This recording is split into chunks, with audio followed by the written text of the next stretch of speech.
Hello again. Did Jeffrey Epstein eat pizza? Okay.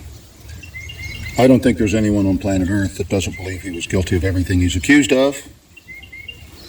Why do we accept that so easily today? Why is there so much proliferation of the subject matter of ritual molesting children that we accept it today? Because we always haven't. We go back a few decades, not even that.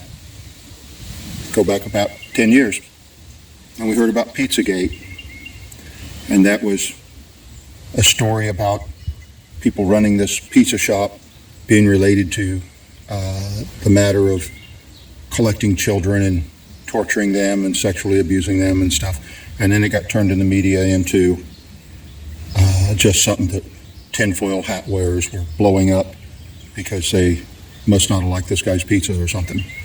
Okay, and that was the way it was played out, and that's the way everybody tended to leave it. But that's not the first time we've seen that.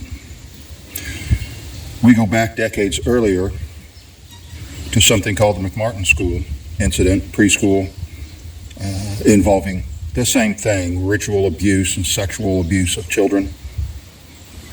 And a man who had been a FBI agent, and not just your average one, but he was the head of the Los Angeles FBI, and at one time was considered to become the overall director of the whole FBI, Ted Gunderson. And he was treated very much like this media story about Pizzagate, to be this whack job and stuff off on something because he's not quite got all those marbles. Well, you know, Ted Gunderson was one of those gung-ho FBI, I walked in the door and I'm in charge now type guys. When I talked to him years and years ago, he'd been looking into things like the McMartin case and how justice is turned upside down and the entire system is protecting all these kind of things. He wasn't that FBI demeanor anymore, no.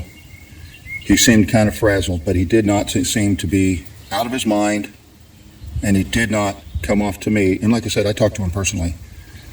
He did not come off to me like somebody who was making anything up, like somebody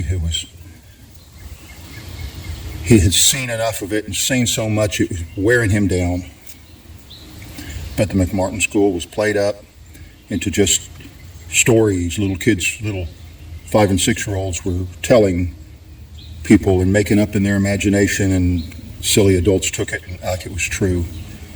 Well, you know what? You look at how the media and how the officials handled the McMartin case, and did it exactly like they did Pizzagate, the exact same formula. The people who were behind the McMartin School, the people that were behind Pizzagate, are all the people on Jeffrey Epstein's list. So why didn't we believe the stories of the little kids when they told us about it decades ago?